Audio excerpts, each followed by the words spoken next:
Shots. Is Elon Musk meddling in British politics? A billionaire has urged the King to dissolve Parliament, a bold statement from the right-hand man of the President-elect of the UK's strongest ally. So could this strain the special relationship between the two nations? This is Ticker Hot Shots.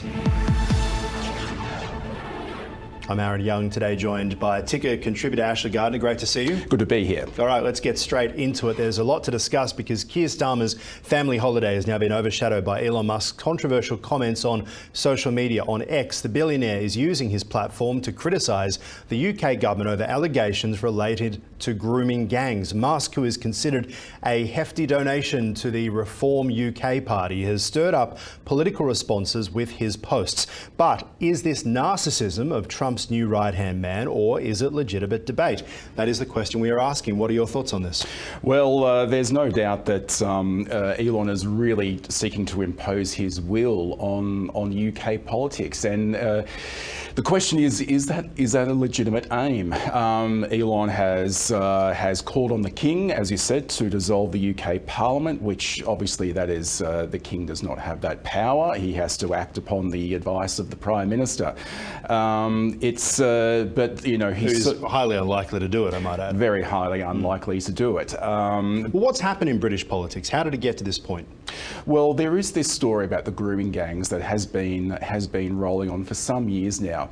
Now, a couple of weeks back, Elon started talking about this character Tommy Robinson, who a right-wing activist who is currently in prison for contempt of court over certain claims that he made on a video that in fact was published on X in defiance, I guess, of the will of the UK courts.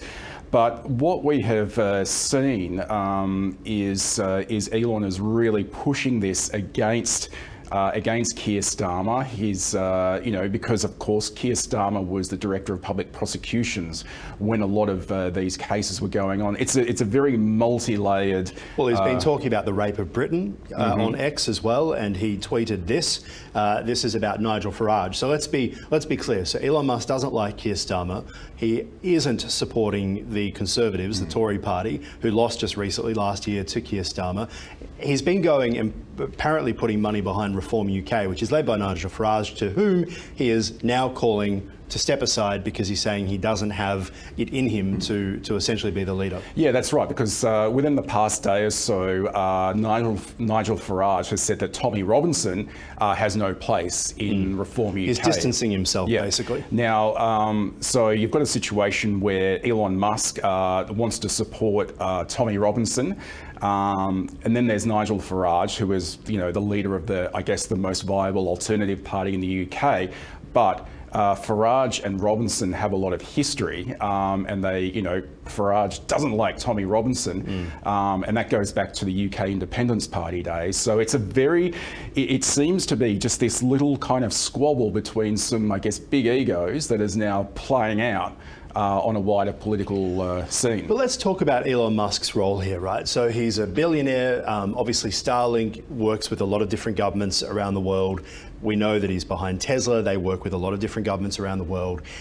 From a business standpoint, it does seem risky for a CEO of companies that rely on good relations with governments to essentially, one, side yourself with a very polarising figure like Donald Trump, but on the second side, to be calling for Parliament to be dissolved in other countries that he, no doubt, has to work with.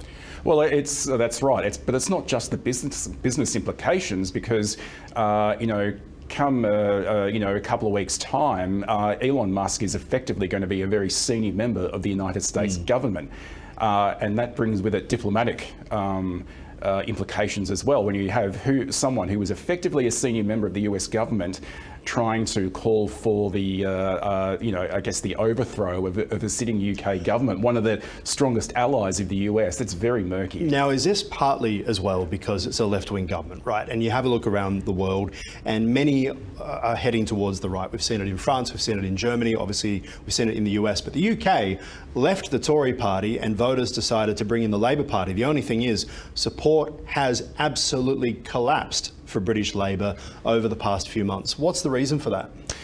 Well, it's you're quite right. It's very unusual to have seen a support for a new government collapse so quickly.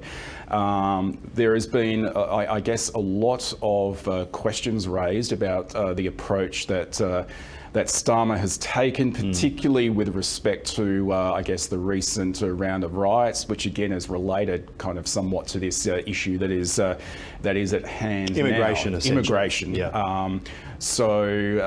And we had a situation where people who were putting up offensive tweets or offensive Facebook posts have been given crushing jail terms. When that is compared to people like Who've committed major crimes. yeah, basically. or let's take the former BBC newsreader who Hugh Edwards, thank you, who walked free and. Something seems to have gone very wrong in terms of the traditional separation of powers. In terms of some of these decisions that are coming out of the courts, and I think all of that is creating this impression that the UK has 5-year terms, and that is a long way to wait for Elon Musk and anyone in the UK who isn't happy with the current state of things.